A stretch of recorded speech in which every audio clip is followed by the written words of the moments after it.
Karnataka special Ballari vaggani అండి. ఇది తినాలంటే మనం బళ్ళారి దాకా పోక్కర్లేదండి. మనమే తయారు చేసుకొని తినొచ్చండి. చూడండి ఎంత పర్ఫెక్ట్గా వచ్చిందో. దీనికి కావాల్సిన పదార్థములు సన్నగా కోసిన పచ్చిమిర్చి, ఉల్లిపాయ ముక్కలు, టమోటా ముక్కలు, కొత్తిమీర, కరివేపాకు, కొంచెం అల్లం వెల్లుల్లి పేస్టు. ఇవి తీసి పక్కన పెట్టుకొని ఒక డీసులో బొరుగులు పోసుకోవాలి. అందులో వాటర్ వేసుకొని బాగా కలపాలి. కలిపి వాటర్ తీసుకొని బాగా పిండుకోవాలండి. ఇది కనీసం 2-3 నిమిషాల లోపే నానాలండి. ఎక్కువసేపు నానకూడదు. ఎక్కువ నానితే ముద్ద అవుతుంది, నానకపోతే బాగుండదు. అందుకని పర్ఫెక్ట్గా చూసుకొని నానబెట్టుకొని గట్టిగా పిండాలండి. హాయ్ హలో, నేను మీ లక్ష్మిని.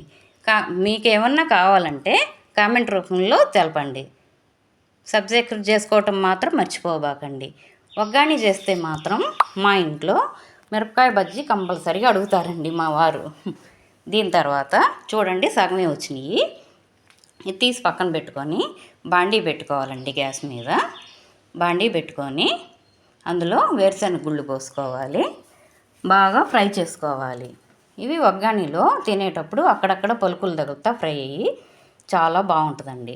ఫ్రై అయిన తర్వాత తీసుకోవాలి. అదే బాండీలో ఆవాలు, శనగబేడలు, మినప్పప్పు, ఎండుమిర్చి, జీలకర్ర, మొత్తం కరివేపాకు అన్నీ వేసుకొని బాగా ఫ్రై చేసుకోండి.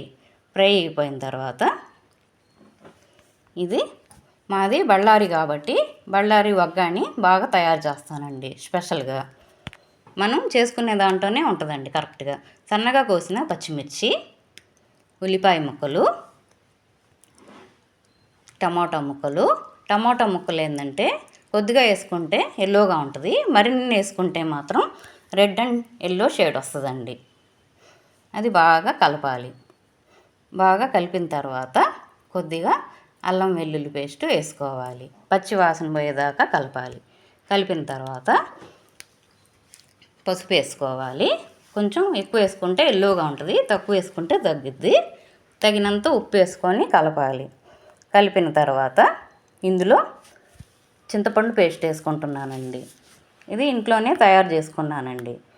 దానికి కొంచెం వాటర్ వేసుకోవాలి, ఎందుకంటే ఇది పేస్ట్ కాబట్టి. చింతపండు పిసికేస్తే అందులో వాటర్ ఉంటుంది కాబట్టి అలా వేసుకోవచ్చు. ఇది పేస్ట్ కాబట్టి వాటర్ వేసుకున్నాను. వేసుకున్నాక 2-3 నిమిషాలు మూత పెట్టుకోవాలి. మగ్గిన తర్వాత తీసుకొని మనం ముందుగా తయారు చేసుకున్న బొరుగులు వేసుకొని బాగా కలపాలండి.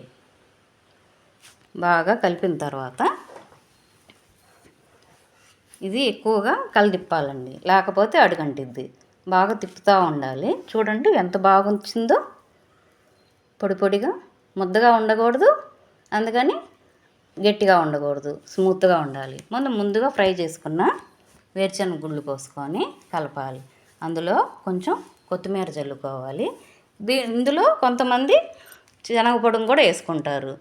వేసుకుంటే అదొక టేస్ట్. మేమేంటంటే తినేటప్పుడు వేసుకుంటాం, ఎవరెవరి ఇష్టం అది. బాగా కలపాలి. కలిపిన తర్వాత ఫైనల్గా వగ్గాని రెడీ అయిపోయిందండి. చూడండి ఎంత బాగా వచ్చిందో. మనమే సొంతంగా 5 నిమిషాల్లో తయారైపోయింది. Thank you. Bye bye.